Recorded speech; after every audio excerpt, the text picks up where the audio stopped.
समय पहले की बात है। एक छोटे से गांव में एक गरीब ग्वाला रहता था। नाम था भीमा। उसके पास कुछ गायें थीं और वही उसका रोजगार था। दिन भर जंगलों में गायें चराता, बांसुरी बजाता और शाम को दूध बेचकर अपने और अपनी बूढ़ी मां का गुजारा करता। दूसरी तरफ उसी राज्य में एक बेहद खूबसूरत और चतुर राजकुमारी रत्नावली थी। वो तीरंदाजी, घुड़सवारी और राजनीति में भी निपुण थी, पर उसे महल का बंद जीवन पसंद नहीं था। अक्सर वो छुपकर साधारण वेश में नगर भ्रमण पर निकल जाती। एक दिन रत्नावली जंगल में घूमते हुए रास्ता भटक गई। तभी उसकी नजर एक पेड़ के नीचे बैठकर बांसुरी बजाते हुए भीमा पर पड़ी। बांसुरी की मधुर धुन सुनकर वो जैसे खो सी गई। उसने आगे बढ़कर पूछा, क्या तुम मुझे महल तक का रास्ता बता सकते हो? भीमा ने कहा, मैं खुद आपको छोड़ देता हूं। जंगल में अकेली लड़की का घूमना ठीक नहीं। रत्नावली ने उसकी सादगी और सज्जनता को महसूस किया। जब वो उसे महल के पास छोड़ने आया, उसने अपना असली परिचय नहीं दिया। बस कहा, अगर किस्मत में हुआ तो फिर मिलेंगे। अगले दिन ग्वाला रोज की तरह जंगल गया, लेकिन उस दिन उसे एक अजीब सी चीज मिली, एक सोने का सिक्का जो आधा जला हुआ था। उस सिक्के पर राजपरिवार का निशान था। उसे समझ नहीं आया कि सिक्का यहां कैसे आया, और यहीं से शुरू होती है कहानी में सस्पेंस। भीमा उस आधा जले हुए सोने के सिक्के को लेकर घर पहुंचा। उसने मां को दिखाया। मां ने सिक्के को देखकर घबराकर कहा, बेटा, ये तो राजमहल का निशान है। ये सिक्का तो खास राजकोष में होता है। तूने ये कहां से पाया? भीमा ने सब बताया, लेकिन मां ने समझाया, बेटा, इससे दूर ही रहे। ये तुझे मुसीबत में भी डाल सकता है। पर भीमा के मन में एक सवाल घर कर गया। राजमहल का सिक्का जला हुआ, वो भी जंगल में क्यों पड़ा था? उधर राजमहल में कोहराम मचा था। राजकुमारी रत्नावली गायब थी।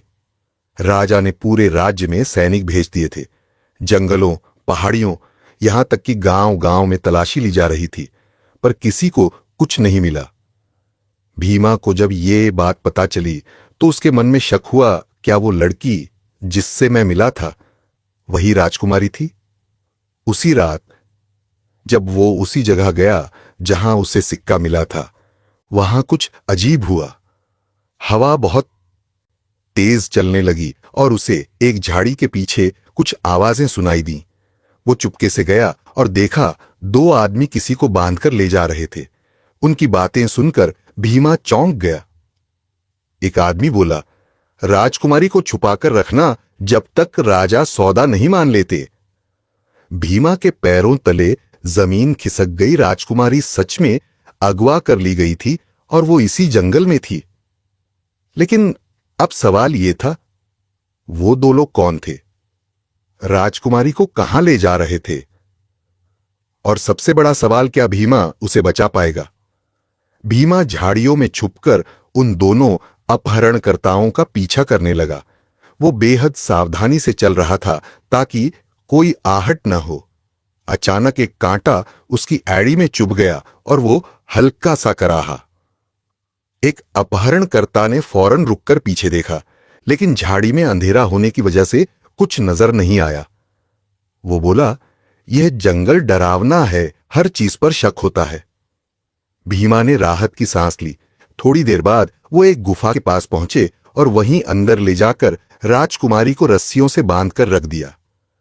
उनके जाने के बाद भीमा धीरे से गुफा के पास आया और फुसफुसाकर बोला, अगर आप वही हैं जिससे मैं उस दिन मिला था, तो मैं भी वही ग्वाला हूं। भीतर से एक धीमी आवाज आई, भीमा, तुम? राजकुमारी की आवाज कांप रही थी, पर उसमें उम्मीद की झलक थी। भीमा ने झट से कहा, चुप रहिए, मैं आपको बचाने आया हूं, लेकिन पहले मुझे समझना होगा ये लोग कौन हैं। अब भीमा कुछ दूरी पर जाकर पेड़ के पीछे छुप गया और उन दो आदमियों की बात सुनने लगा। उनकी बातों से खुलासा हुआ, ये दोनों राजमहल के ही अंगरक्षक थे, पर उन्होंने किसी बाहरी दुश्मन राज्य से मिलकर साजिश रची थी। मकसद था राजकुमारी को अगवा करके राजा से राज्य का एक हिस्सा और भारी धन उगाही करना। लेकिन ट्विस्ट अभी बाकी था। एक तीसरी आवाज आई, भारी और गूंजती हुई, तैयारी करो, कल सुबह जब सूरज उगेगा राजा के पास संदेशा जाएगा, और अगर वो नहीं माने तो राजकुमारी की लाश मिलेगी। वो तीसरा आदमी दिख नहीं रहा था, बस आवाज आई थी। भीमा कांप उठा। अब ये सिर्फ एक बचाव नहीं था, ये एक दौड़ थी वक्त के खिलाफ। भीमा रात भर गुफा के पास ही छिपा रहा। थकावट से उसकी आंखें झपक रही थीं, लेकिन डर और चिंता के कारण वो सो नहीं पाया। सुबह होने से ठीक पहले वो जंगल में भागा, सीधा अपने एक दोस्त केतु के पास, जो गांव का सबसे होशियार और चालाक लड़का था। वो जंगल की हर पगडंडी, हर छुपी गुफा और राजमहल की पुरानी सुरंगों तक का रास्ता जानता था। भीमा ने फौरन सारी बात बताई। केतु बोला, ये तीसरी आवाज जो तुमने सुनी, मुझे शक है कि वो आदमी सेनापति विक्रम हो सकता है, राजा का दाहिना हाथ, लेकिन कई बार उसके फैसले संदिग्ध रहे हैं। भीमा का दिल तेजी से धड़कने लगा। अगर यही सच निकला तो इसका मतलब था साजिश राजमहल के अंदर से ही चल रही है। अब प्लान बना, केतु बोला। राजकुमारी को गुफा से निकालना आसान नहीं होगा, पर उस गुफा के पीछे एक पुरानी खदान की सुरंग है जिसे बहुत कम लोग जानते हैं। हम वहीं से अंदर जा सकते हैं। दोनों दोस्त रात का इंतजार करने लगे। जैसे ही अंधेरा छाया, वो दोनों मशालें लेकर खदान के रास्ते से गुफा की तरफ बढ़े। रास्ता तंग था, सांप बिच्छुओं से भरा, पर दोनों डर से नहीं रुके। जब वे गुफा के उस हिस्से में पहुंचे जहां राजकुमारी थी, उन्होंने देखा राजकुमारी एक कोने में बंधी हुई थी और तीनों गद्दार लोग उसके सामने खड़े थे। उनमें से एक ने कहा, अब वक्त आ गया है, अगला सूरज तुम्हारा आखिरी होगा। लेकिन तभी भीमा की आवाज गूंज उठी, नहीं, आखिरी सूरज अब तुम्हारा होगा। सभी चौंक गए। भीमा और केतु हाथों में मशालें लेकर बाहर निकले।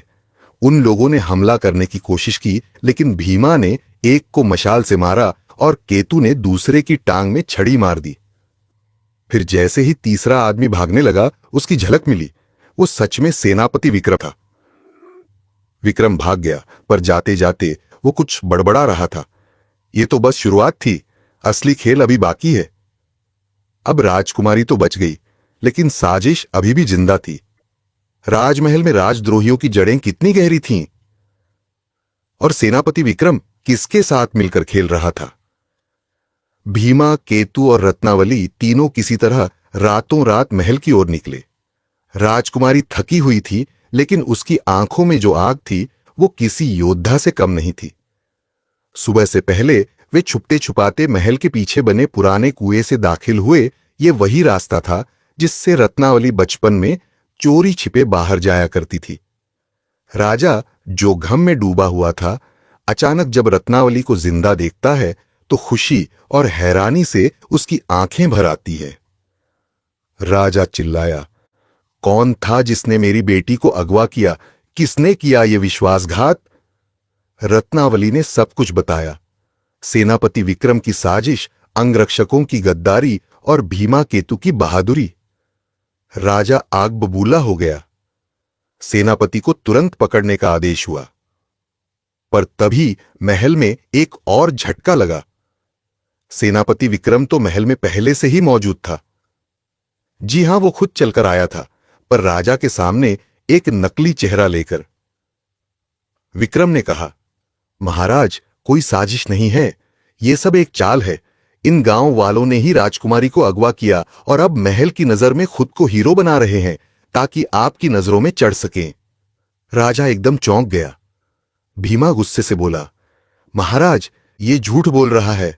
अगर इसकी तलाशी ली जाए तो इसकी कमर में वही खास तलवार होगी जो मैंने गुफा में चमकती देखी थी।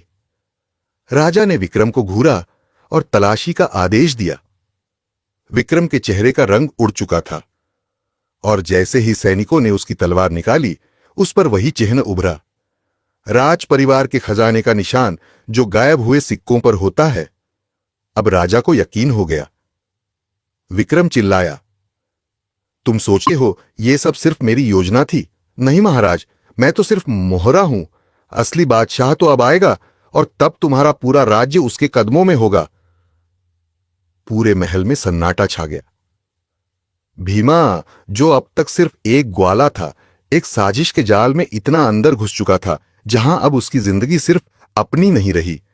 राजा ने उसे गले से लगाया और कहा, भीमा, तुमने मेरी बेटी की जान बचाई। आज से तुम सिर्फ ग्वाले नहीं, इस राज्य के रक्षक हो। लेकिन भीमा जानता था, खतरा अभी टला नहीं था। असली खिलाड़ी पर्दे के पीछे है और वो कभी भी हमला कर सकता है। राजमहल में सेनापति विक्रम को बंदी बना लिया गया, पर राजा अब भी बेचैन था। विक्रम के आखिरी शब्द उसके कानों में गूंज रहे थे, असली बादशाह तो अब आएगा। कौन था ये असली बादशाह? राजा ने अपने गुप्तचर भेजे, पूरे राज्य में निगरानी बढ़ा दी गई। भीमा अब महल में रहने लगा था। राजा ने उसे खास प्रशिक्षण के लिए महल के पूर्व योद्धा गुरु आचार्य कृपण को सौंपा। आचार्य ने पहले दिन ही कहा, गायों के पीछे भागने वाला अब तलवार से भागते शत्रु का सामना करेगा। भीमा ने दिन रात एक कर दिया। एक ओर वो तलवार चलाना, घुड़सवारी, रणनीति सीख रहा था। दूसरी ओर रत्नावली खुद उसे बुद्धि और राजनीति की शिक्षा देने लगी। इसी दौरान भीमा और रत्नावली के बीच एक अनकहा जुड़ाव बनने लगा था। शब्दों में न सही, लेकिन नजरों में वो भरोसा था जो युद्ध से बड़ा होता है। एक दिन महल के उत्तर द्वार से धुएं और आग की लपटें उठीं। गांव वालों को लूटने की खबर आई। एक संदेशवाहक खून से लथपथ भागता आया और गिरते हुए बोला, महाराज, शत्रु ने हमला कर दिया। उनका सेनापति बहुत भयानक है। उसका नाम है कालरक्षक। सुनते ही सारा महल स्तब्ध। कालरक्षक? उसका नाम कई वर्षों से सिर्फ एक दैत्य जैसे योद्धा की कहानी में सुना जाता था, जिसे कभी राजा के पूर्वजों ने युद्ध में हराया था। लेकिन अब वो जिंदा था और ताकतवर पहले से भी ज्यादा। कहा जाता है, कालरक्षक की तलवार हवा में चले तो सिर कटने का पता भी न चले। वो आग में न जलता, तीरों से न मरता और सिर्फ एक ही चीज से हारता है, सच की लौ से। अब असली युद्ध सामने था। राजा ने कहा, भीमा, तुम चाहो तो लौट सकते हो। ये युद्ध सामान्य नहीं है। भीमा ने सीधा जवाब दिया, मैं तब भी नहीं भागा था जब मुझे सिर्फ गायों का सहारा था। अब जब मेरी तलवार में राज्य की रक्षा है तो ये जान भी हाजिर है। अब युद्ध की तैयारियां शुरू हो चुकी थीं, पर किसी को नहीं पता था, काल रक्षक ने पहले ही महल के अंदर अपना आदमी छोड़ दिया था और अगला वार वो सीधा भीमा के दिल पर करने वाला था। राज्य में युद्ध की घोषणा हो चुकी थी। महल के बाहर सैकड़ों सैनिकों की टुकड़ी तैयार थी और भीमा को बना दिया गया था मुख्य रक्षक सेनानायक। एक साधारण ग्वाले का, राजकुमारी का रक्षक और अब राज्य का योद्धा बनना, ये कमाल नहीं, किस्मत और हिम्मत का संगम था। पर काल रक्षक की साजिश अभी सिर्फ शुरू हुई थी। महल के अंदर राजकुमारी के निजी कक्ष की एक दासी माया, जिसे रत्नावली अपनी बहन की तरह मानती थी, वो अचानक कुछ ज्यादा ही शांत और रहस्यमयी लगने लगी थी। उसे किसी ने महल के गुप्त कक्ष में कुछ दबाते हुए देखा, पर इससे पहले कि कोई कुछ कहे वो मुस्कुराकर गायब हो गई।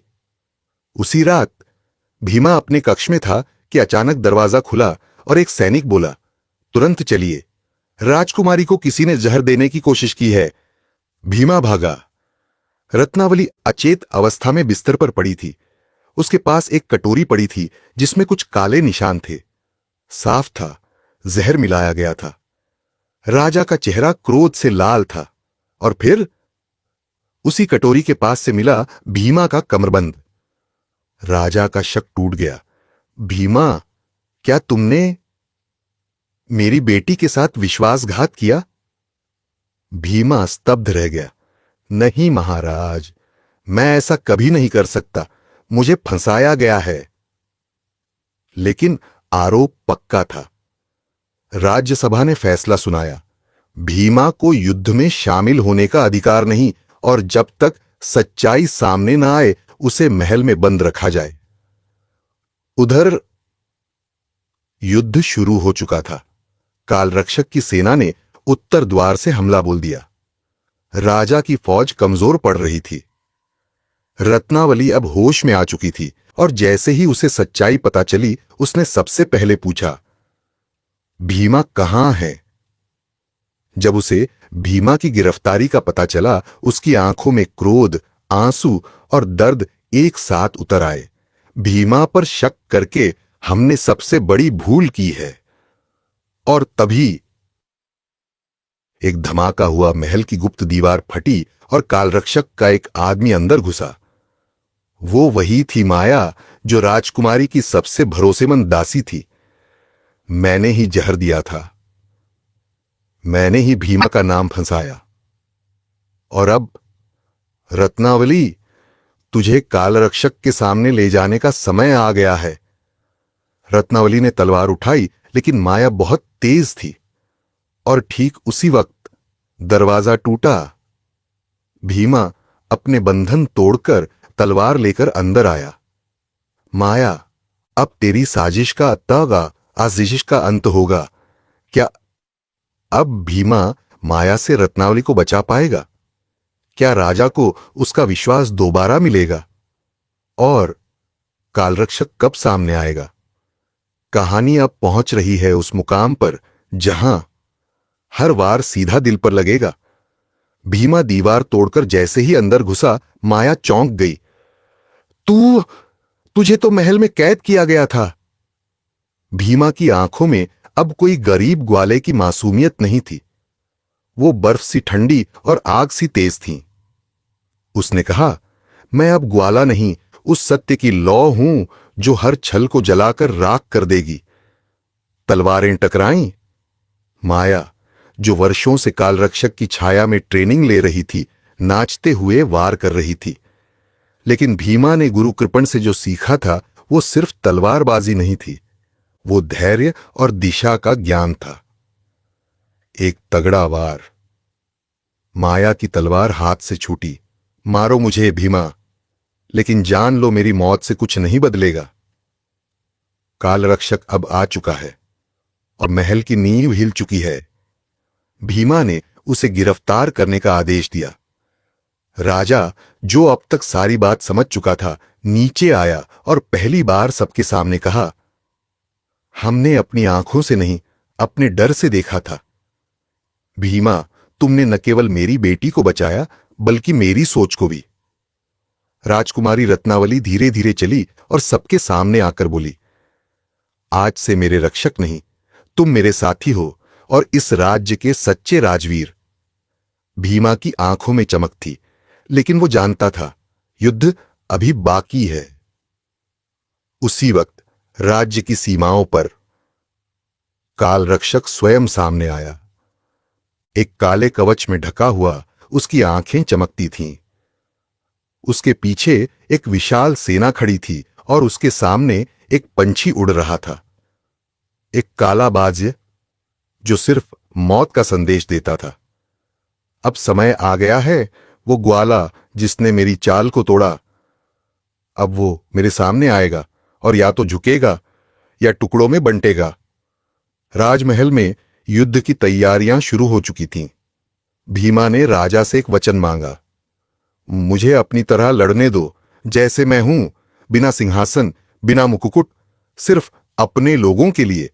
राजा ने सिर झुकाकर कहा, जाओ भीमा, अब ये सिर्फ तुम्हारा युद्ध नहीं, ये हर उस दिल का युद्ध है जो सच्चाई के साथ धड़कता है।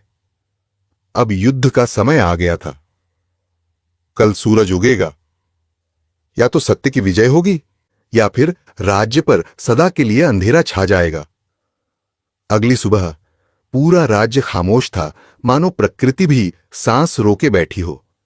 राजमहल की छत से देखा जा सकता था काले धुएं में लिपटी एक विशाल सेना, जिसके आगे आगे तलवार के बजाय भाले से बनी एक तख्ती पर लिखा था, तुम्हारा सूर्य अस्त होने वाला है, तैयार रहो, काल आ रहा है। भीमा युद्ध के मैदान में तैयार था, ना किसी राजा की तरह सजा धजा, ना सोने का कवच, बस एक साधारण गेरुआ वस्त्र, कमर में बंधी पुरानी तलवार, वही जिसे गुफा में उठाया था। राजकुमारी रत्नावली ने उसे जाते हुए बस इतना कहा, अगर लौटो तो विजयी होकर, और अगर ना लौट सको तो ऐसा नाम छोड़ जाना जो हर अन्याय करने वाले के दिल में कांप पैदा कर दे। भीमा मुस्कुराया, मैं ग्वाला था, अब समय है दुश्मनों की गिनती का, और वो चल पड़ा सीधा काल रक्षक की ओर। युद्ध शुरू हुआ। भीमा की सेना छोटी थी, लेकिन हर सैनिक भीमा का दीवाना था। उसने नारे नहीं लगाए, उसने हिम्मत बांटी। तलवार नहीं चलेगी तब तक जब तक भीतर आग न हो। सामने काल रक्षक, उसकी चाल भारी, आंखें ठंडी और हाथों में एक दैत्याकार तलवार। उसका पहला वार जैसे धरती कांप उठी हो। भीमा ने सामना किया। धड़ धड़ धड़ तलवारें टकराईं, घोड़े चिल्लाए, आसमान पर धूल छा गई। दोनों योद्धा बीच मैदान में भिड़ गए। भीमा ने एक वार किया, काल रक्षक पीछे हटा। फिर काल रक्षक ने भयानक झपट्टा मारा। भीमा की बांह से खून निकल आया। भीमा डगमगाया, लेकिन उसने गिरने से पहले एक छोटी सी थैली निकाली, जो गाय के दूध और मिट्टी से बनी औषधि से भरी थी। अपनी ही बांह पर मलते हुए वो बोला, अब जान गया तू। ग्वाले को कमजोर समझने की भूल मत करना। लड़ाई घंटों चली। राजा, रत्नावली, पूरा राज्य सांस रोके देख रहा था। और फिर भीमा ने अपनी आखिरी चाल खेली। उसने अपनी तलवार जमीन में घुसेड़ी और हाथ जोड़कर कुछ मंत्र बुदबुदाया, जो उसकी मां ने एक बार सिखाया था, जब कोई हार निश्चित लगे तो धर्म से जीत मांगना। हवा थम गई। काल रक्षक ने एक जोरदार वार किया, लेकिन इस बार तलवार जमीन से टकराई और एक तेज प्रकाश निकला, जिसने काल रक्षक को अंधा कर दिया। भीमा ने छलांग मारी और सीधा काल रक्षक की छाती में तलवार घुसेड़ दी। धड़ाम! काल रक्षक जमीन पर गिरा। पूरा मैदान सन्नाटे में। और फिर अचानक गूंज उठा, जय हो भीमा। ग्वाला नहीं, राजवीर है ये। भीमा थका हुआ, खून में सना, लेकिन मुस्कुराता हुआ वापस महल लौटा। राजा ने उसे गले लगाया और कहा, आज से राज्य के द्वार पर तुम्हारा नाम लिखा जाएगा। भीमा, वह जो ग्वाला था, लेकिन इतिहास बना गया। रत्नावली उसकी ओर चली और सबके सामने उसका हाथ पकड़ा। अब तुम मेरे रक्षक नहीं, मेरे जीवन साथी हो। भीमा और रत्नावली ने वह अदृश्य खजाना देखा और वह गुप्त शक्ति सामने आई, जो राज्य की असली शक्ति थी। वो कुछ ऐसा था जिसे राजकुमारों और साम्राज्य के शासकों ने हमेशा से छिपाकर रखा था। यह एक प्राचीन शक्ति थी, जो न केवल युद्धों का निर्माण करती थी, बल्कि मनुष्यों के दिलों पर भी काबू पा सकती थी। अब गुफा में एक घना अंधेरा था, लेकिन भीतर से एक दूर से आती हुई रोशनी थी, जिसे देखकर भीमा और रत्नावली चुपचाप एक दूसरे की आंखों में देख रहे थे। भीमा ने कहा, यह वही शक्ति है जो हमारे शासकों को अदृश्य रूप से नियंत्रित करती है। यह शक्ति सिर्फ सत्ता के लिए नहीं, बल्कि कुलीन वर्ग के लिए थी। यह वह लुचाई जड़ी बूटी है जो हर राज्य के सिंहासन के नीचे दबे हुए दिलों को सही रास्ते से हटा देती है। रत्नावली ने तंग सांस लेते हुए पूछा, क्या यह वही शक्ति है जिससे कभी हमारे शासक ने पूरी दुनिया पर राज करने की योजना बनाई थी? भीमा ने गहरी सांस ली। यह वही शक्ति है, लेकिन यह असल में हमारी स्वतंत्रता का शिकार बन गई थी। हमें इसे खत्म करना होगा, क्योंकि यही वह बुराई है जो अंधेरे में बैठकर हमारे पूरे राज्य को खा जाएगी। दोनों धीरे धीरे उस रहस्यमयी वस्तु के पास पहुंचे। यह एक स्वर्णमाला थी जो 3 प्राचीन रत्नों से बनी हुई थी। इन रत्नों के बीच एक धुंधला पौराणिक चिन्ह चमक रहा था, और इस चिन्ह से निकलने वाली ऊर्जा का प्रभाव इतना तीव्र था कि भीमा और रत्नावली को एक झटका सा महसूस हुआ। इस स्वर्णमाला में वह शक्ति है जिसे शासकों ने प्राचीन समय से छिपाए रखा था। यह अदृश्य सत्ता ने केवल साम्राज्य नहीं, बल्कि मनुष्य के दिलों को भी नियंत्रित किया। भीमा ने अपने मुंह से कहा, लेकिन अब नहीं, अब हम इसे खत्म करेंगे ताकि कोई भी इसकी जाल में न फंसे। अचानक महल में एक तेज झंकार सुनाई दी। दोनों मुड़े और देखा, राजमहल की नींव हिलने लगी थी, मानो कोई बड़ी आंधी आ रही हो। भीमा की आंखें चौड़ी हो गईं। वह स्वर्णमाला अब पूरी तरह से चमकने लगी थी और उसकी ऊर्जा ने महल को हिलाकर रख दिया था। यह क्या हो रहा है? रत्नावली ने घबराते हुए पूछा। भीमा ने गहरी सांस लेते हुए कहा, अब यह शक्ति हम पर हावी हो रही है। महल का अस्तित्व इस पर निर्भर था, और अगर हम इसे अब न रोक पाए तो पूरा राज्य इसके तहत दब जाएगा। ठीक उसी समय राजा का दरवाजा खुला और वह पूरी सेना के साथ अंदर आया। राजा की आंखों में गहरी हताशा थी। भीमा, रत्नावली, यह स्वर्णमाला हमारे लिए अहम है। अगर इसे खत्म किया तो हम सब खत्म हो जाएंगे। यही वह शक्ति है जो हमारे अस्तित्व को बनाए रखती है। राजा ने धीरे से कहा, हमारे राज्य में असल में क्या छिपा है वह अब साफ हो चुका है। हम कभी नहीं चाहते थे कि इस शक्ति को कोई देखे, और अब आप इसे खत्म करने का विचार क्यों कर रहे हैं? भीमा की आंखों में गुस्सा और ठंडक दोनों थे। यह वही शक्ति है जो हमारे लोगों को गुलाम बनाती है और यह राज्य के सबसे गहरे राज को दबाती है। हम इसे खत्म करेंगे और हम सबको सच्ची स्वतंत्रता मिलेगी। अगर तुम्हें यह नहीं चाहिए तो फिर हमें इसे किसी और के हाथों में गिराना होगा। वह घड़ी आई। भीमा ने स्वर्णमाला को हाथ में लिया और जैसे ही उसके हाथों में ताकत आई, उसने उस माला को तोड़ डाला। एक विशाल ध्वनि हुई और सब कुछ खामोश हो गया।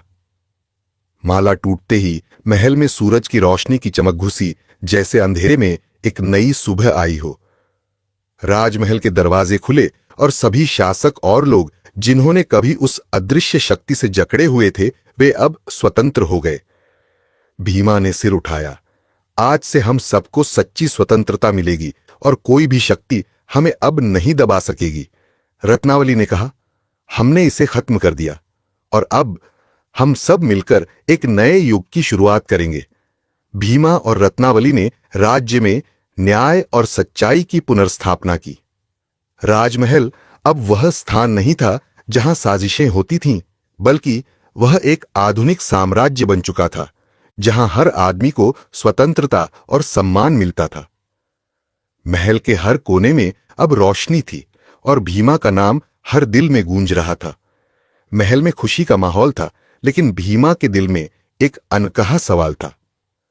स्वर्णमाला को तोड़ने के बाद जो गहरी शक्ति महल में दबाई हुई थी, वह अब पूरी तरह से टूट चुकी थी। लोगों को स्वतंत्रता मिल चुकी थी और राजा अब सच्चाई का पालन करने का वचन दे चुका था। लेकिन एक दिन जब भीमा अकेला अपने कक्ष में बैठा था, उसकी आंखों के सामने वही गुप्त नक्शा फिर से घूम रहा था जो उसने गुफा में देखा था। वह चिन्ह, वह रहस्यमयी संदेश राज्य के नीचे दबा कुछ और था। भीमा अब जान चुका था कि जितनी आसानी से वह स्वर्णमाला को नष्ट कर सकता था, उतनी ही आसानी से उसे उस समय की छुपी हुई सच्चाई को भी खोजने की आवश्यकता थी। नया खतरा सामने आ रहा था। दूसरे दिन महल के दरवाजे पर एक संदेश आया। संदेश में लिखा था, राज्य में एक और शक्ति दबाई हुई है जो दुनिया को शाश्वत अंधेरे में डुबो सकती है। इस बार यह शक्ति स्वर्णमाला से भी बड़ी है, और यह भीमा को परखा जाएगा। भीमा ने यह संदेश पढ़ते ही सख्त कदमों से महल के भीतर कदम रखा। राजा और रत्नावली भी उसके साथ थे, क्योंकि अब उन्हें भी महसूस हो चुका था कि स्वर्णमाला के नष्ट होने के बाद कोई और खतरा आ सकता है। यह संदेश किसने भेजा? राजा ने गंभीरता से पूछा। यह संदेश वह शक्तियां भेज रही हैं जो कभी राज्य में गुप्त रूप से हावी थीं। भीमा ने गहरी आवाज में कहा, हमने जो किया वह सिर्फ एक शुरुआत थी। इस राज्य के नीचे अभी भी बहुत कुछ दबा हुआ है। हम यह समझने में नाकाम रहे कि इस गहरी शक्ति को कैसे खात्मा किया जाए। अब हमें यह कदम उठाना ही होगा। एक नई खोज की शुरुआत। भीमा और रत्नावली ने फिर से वही गुफा और खजाना ढूंढने का फैसला किया, लेकिन इस बार कुछ नया था। महल के भीतरी तहखाने में छिपे हुए गहरे मार्ग थे जो किसी भी शासक द्वारा कभी नहीं देखे गए थे। भीमा और रत्नावली ने उन मार्गों को खोलने के लिए अपनी खोज शुरू की, लेकिन जैसे ही वे अंदर गए, एक दूसरी शक्ति ने उन्हें घेर लिया। यह शक्ति और भी गहरी और प्राचीन थी, और उसके पास महल के सबसे बड़े रहस्यों को बंद करने का तरीका था। भीमा ने कहा, यह वही शक्ति है जो राजाओं और उनके साम्राज्यों के ऊपर नियंत्रण रखती थी। अब हमें इसे समझकर ही खत्म करना होगा, वरना हम फिर से उसके जाल में फंस सकते हैं। महल के गहरे रहस्यों का पर्दाफाश।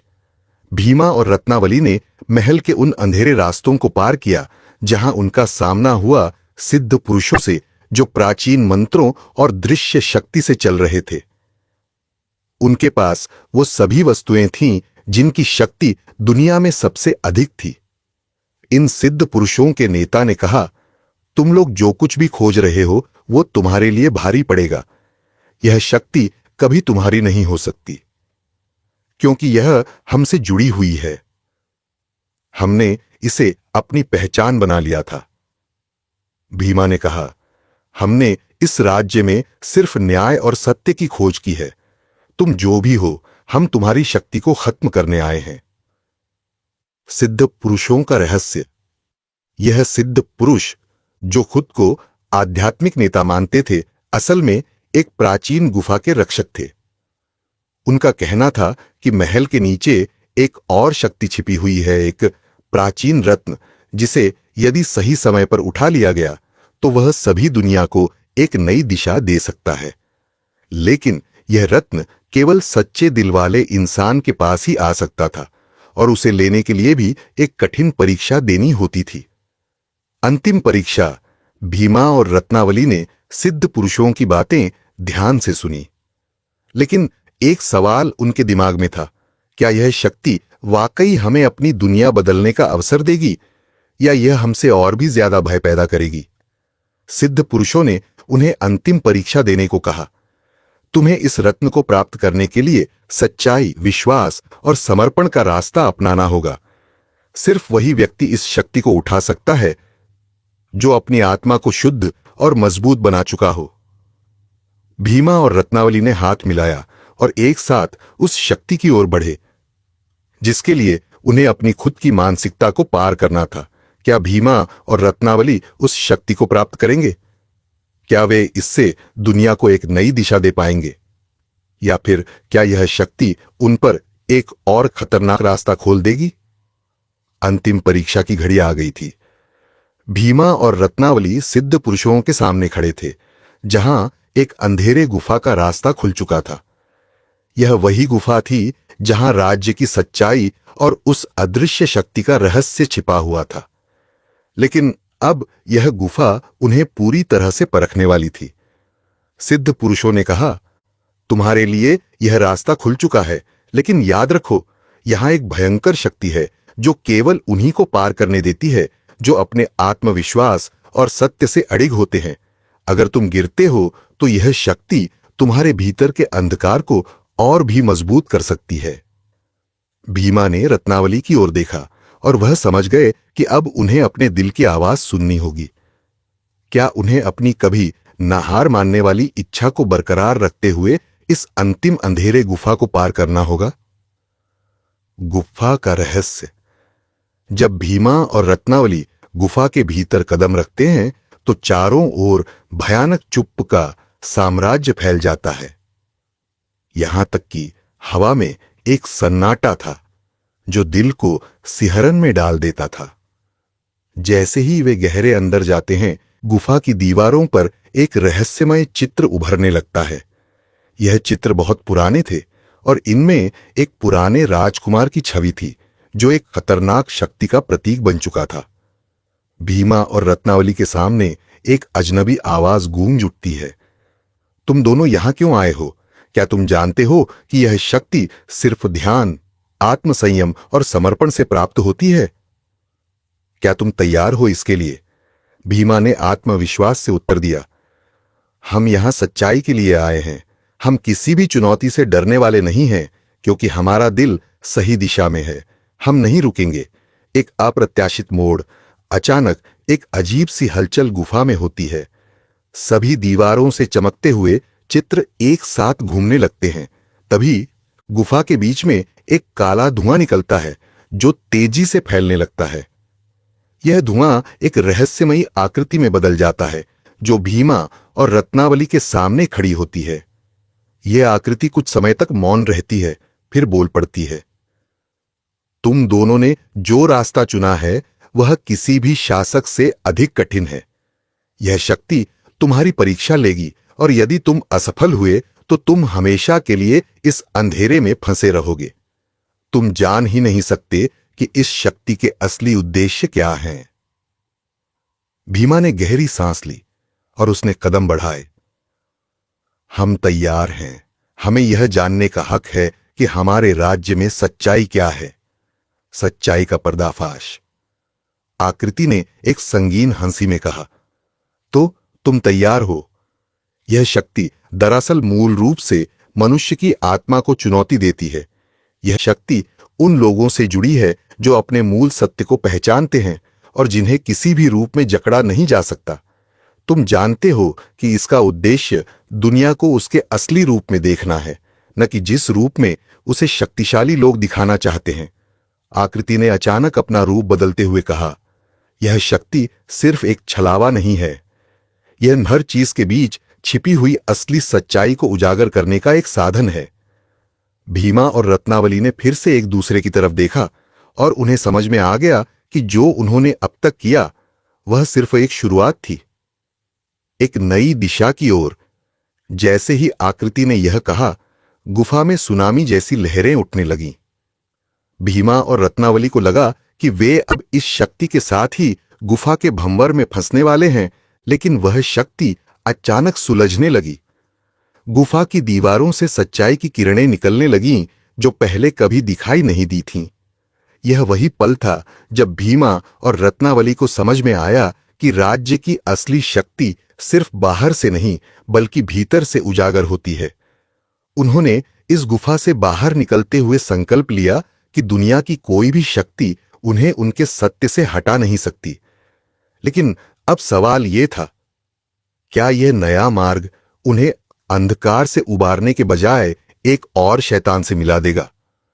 क्या वे राज्य में असली बदलाव ला पाएंगे या फिर यह सिर्फ एक और कदम होगा जिससे वे सहमे हुए रहेंगे? भीमा और रत्नावली की यात्रा अब एक मोड़ पर पहुंच चुकी थी। गुफा से बाहर निकलते हुए उनकी आंखों में नए आत्मविश्वास का संचार हो चुका था।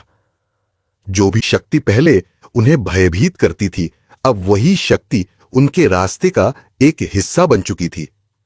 लेकिन जैसा कि सिद्ध पुरुषों ने चेतावनी दी थी, यह शक्ति सिर्फ उनका सामना करने वाली नहीं थी, बल्कि उनके सामने आने वाली नई परीक्षाओं को भी जन्म देती थी। अब हमें अपने राज्य को फिर से सही दिशा में ले जाने का समय आ गया है, भीमा ने गंभीर स्वर में कहा। हम अब केवल शक्ति का पुनर्निर्माण नहीं कर सकते, बल्कि राज्य के हर कोने में असली सच्चाई को फैलाना होगा। वह रहस्यमयी पत्र। जब वे महल के पास लौटे तो उन्हें राजमहल से एक अजीब पत्र मिला। यह पत्र किसी न किसी गुप्त हाथ से आया था और इसमें लिखा था, तुमने जो किया वह दुनिया की सबसे बड़ी परीक्षा थी। लेकिन अब समय आ चुका है जब तुम्हें यह पता करना होगा कि जो तुमने महसूस किया, क्या वह सही था? तुमने जो शक्ति को नष्ट किया वह केवल एक अध्याय था, लेकिन असली चुनौती अब सामने आएगी। तुम्हारे राज्य की अंतिम परीक्षा तुम्हारे ही दिल में है। क्या तुम उसका सामना कर पाओगे? पत्र पढ़ने के बाद भीमा और रत्नावली के चेहरों पर चिंता और अनिश्चितता का भाव था। यह पत्र साफ साफ चेतावनी दे रहा था कि उनकी यात्रा अब खत्म नहीं हुई है, बल्कि एक और बड़ी परीक्षा उनके इंतजार में है। एक दिन महल के अंदर अचानक से एक गहरी आवाज गूंजी, तुम दोनों ने मुझे अनजाने में छोड़ दिया। यह आवाज महल के भीतर से आई थी और वह आवाज गहरी और रहस्यमय थी, मानो कोई पुरानी आत्मा बात कर रही हो। भीमा और रत्नावली ने तुरंत देखा कि महल के सभी दरवाजे बंद हो गए थे और आधिकारिक दस्तावेजों में छिपा हुआ एक नया रहस्य सामने आया। यह दस्तावेज एक पुरानी किताब का हिस्सा थे, जिसे राजमहल के पुस्तकालय में बंद कर दिया गया था। भीमा ने उस किताब को खोला और उसमें लिखा था, यह शक्ति जो तुम्हें मिली है एक कुलीन वर्ग की श्रापित पहचान है। यह शक्ति सिर्फ एक मूल वस्तु की रक्षा करती है जो कभी तुमसे बिछड़ चुकी थी। वह वस्तु है विश्व का संकल्प। विश्व का संकल्प, एक नई चुनौती। भीमा और रत्नावली को अब यह समझ में आ गया कि स्वर्णमाला और गुफा के रहस्यों के पीछे जो ताकतें थीं, वे सिर्फ एक हिस्सा थीं। महल में छिपी यह नई शक्ति विश्व के संकल्प से जुड़ी हुई थी, जिसे कभी सम्राटों ने नियंत्रित किया था। यह एक ऐसी ताकत थी जो मनुष्य के दिलों को जीतने के साथ साथ दुनिया के सबसे बड़े युद्ध का कारण बन सकती थी। यह क्या है? रत्नावली ने आश्चर्य से पूछा। भीमा ने गहरी सांस ली और कहा, यह वही शक्ति है जिसे हम समझने से पहले केवल राजमहल के भीतर महसूस कर सकते थे। हमें इसे समझने के लिए उस अजनबी शक्ति से मिले हुए पुस्तक के अंतिम अध्याय को पढ़ना होगा। किताब के अंत में एक गहरी छिपी हुई जानकारी थी जो यह बताती थी कि विश्व का संकल्प एक वह शक्ति थी जिसने प्राचीन समय में मानवता का नियंत्रण किया था। लेकिन अब यह शक्ति मुक्त हो चुकी थी और यह उन लोगों के लिए खतरे का कारण बन सकती थी जो इसको अच्छे उद्देश्य से चाहते थे। भीमा और रत्नावली ने सिद्ध पुरुषों के द्वारा दिए गए अंतिम संदेश को याद किया। वे समझ गए थे कि अब उन्हें अपने राज्य के प्रत्येक नागरिक को एक नई दृष्टि देनी होगी। यह दृष्टि सिर्फ सत्ता या शोषण नहीं, बल्कि समाज में हर एक व्यक्ति की समानता और सम्मान को लागू करती थी। भीमा और रत्नावली को अब यह स्पष्ट हो चुका था कि राज्य का वास्तविक भविष्य उनकी सच्चाई और नेक नियत पर निर्भर करेगा। क्या वे विश्व के संकल्प को नियंत्रित करने के बजाय इसे राज्य की ताकत में बदल सकेंगे? क्या वे अगले कदम में उस शक्ति को सभी की भलाई के लिए उपयोग कर पाएंगे? अचानक महल के आंगन में आकाश में बादल घेरने लगे। यह संकेत था कि अब सच्चाई का अंतिम परीक्षण आ चुका था। क्या यह नया युग शुरू होने वाला था या पुरानी शक्ति फिर से राज्य पर हावी हो जाएगी? आकाश में उमड़ते बादल, महल के आंगन में गहरा सन्नाटा और वातावरण में एक चुप्पी। भीमा और रत्नावली खड़े थे। हाथ में वही किताब थी जिसमें विश्व का संकल्प की कहानी थी। अब तक वे जो कुछ भी देख चुके थे वह केवल चीजों के वास्तविक रूप को समझने की कोशिश थी, लेकिन अब उन्हें उस गहरी शक्ति का सामना करना था जिसे उनके लिए राज्य और दुनिया की एकता में बदलना था। भीमा, यह क्या हो रहा है? यह आकाश, यह बादल, कुछ बहुत बड़ा होने वाला है, रत्नावली ने चिंतित स्वर में कहा। भीमा ने शांत स्वर में उत्तर दिया, यह शक्ति नहीं, यह सच्चाई की परीक्षा है रत्नावली। हमें खुद को साबित करना होगा। अब हमें न केवल अपने राज्य को बल्कि दुनिया को समझने का तरीका बदलने की आवश्यकता है। राज्य में अचानक से एक अजीब बदलाव आया। लोग जो पहले खुश थे अब गहरी चिंता से घिरे हुए थे। उनकी आंखों में भय और अविश्वास था, जैसे किसी बड़ी शक्ति का सामना करने की हिम्मत न हो। राज्य के दरवाजों पर एक अजीब सी ताले की आवाज सुनाई दी और हर स्थान पर सत्ता की दीवारें गिरने लगीं। यह सब कुछ जैसे एक संकेत था कि विश्व का संकल्प अब केवल राज्य की सीमाओं से बाहर जाने वाला था। भीमा और रत्नावली ने महसूस किया कि महल के भीतर भी कुछ बदल चुका था। वह काला धुआं फिर से सम्राट के कक्ष में उभर आया था और उसकी घनी धुंध में एक नया चेहरा था जो पहले कभी नहीं देखा गया था। यह तुम क्या कर रहे हो? भीमा ने उस अजनबी शख्स से पूछा जो धुआं में छिपा हुआ था। उस शख्स ने धीरे धीरे अपने चेहरे का पर्दा उठाया और सामने खड़ा हुआ कोई बेहद पुराना और शक्तिशाली व्यक्ति था जो राज्य के गहरे रहस्यों से जुड़ा हुआ था। तुमने जो किया वह सब कुछ एक परीक्षण था, लेकिन असल परीक्षा अब शुरू होती है।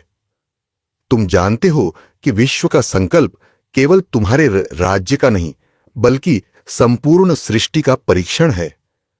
तुम क्या जान सकते हो जो मुझे मालूम है? उस अजनबी ने कहा। उसकी आवाज में समान रूप से खतरनाक और आकर्षक शक्ति थी। भीमा और रत्नावली को समझ में आ गया कि वह व्यक्ति केवल एक शक्तिशाली प्राणी नहीं था, बल्कि राज्य के असली नियंत्रण का स्वामी था। यह वही शख्स था जिसने महल और गुफा में गहरे रहस्यों को छिपाया था। वह राज्य का अंतिम न्यायाधीश था, जो एक ऐसी शक्ति का प्रतीक था जिसे पूरी दुनिया में कोई भी जानता नहीं था। अजनबी ने एक और रहस्यमय सवाल पूछा, क्या तुम जानते हो कि जो तुम चाहते हो वह सच्चाई होगी, या तुम्हारी सच्चाई सिर्फ तुम्हारी नजरों से समझी गई एक छलावा है? क्या तुम दुनिया को उस रास्ते पर ले जाओगे जहां असली शक्ति और स्वतंत्रता का अस्तित्व है? भीमा और रत्नावली ने चुपचाप एक दूसरे को देखा। वो जानते थे कि यह एक ऐसी परीक्षा थी जिसमें न केवल उनके फैसले बल्कि पूरे राज्य का भविष्य निर्भर था। वे अब उस परंपरा से निकलकर नए रास्ते पर थे जहां सत्य की पहचान सिर्फ उस व्यक्ति को मिल सकती थी जो उसे अपनी आत्मा से समझे। दुनिया के लिए एक नई दिशा।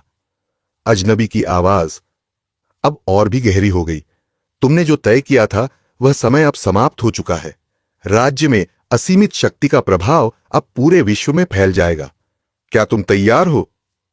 भीमा ने एक लंबी सांस ली, फिर दृढ़ता से उत्तर दिया, हमने जो भी किया है वह सभी के भले के लिए किया है। हम राज्य और दुनिया को उसी दिशा में ले जाएंगे जहां हर किसी को समानता और न्याय मिलेगा। अजनबी की आंखों में अब कोई आशंका नहीं थी, बल्कि एक गहरी समझ थी। तुम सही हो, लेकिन यह शक्ति केवल तुम पर निर्भर नहीं है। यह तो तुम हर उस व्यक्ति से प्राप्त करते हो जो इस रास्ते पर तुम्हारे साथ चलता है।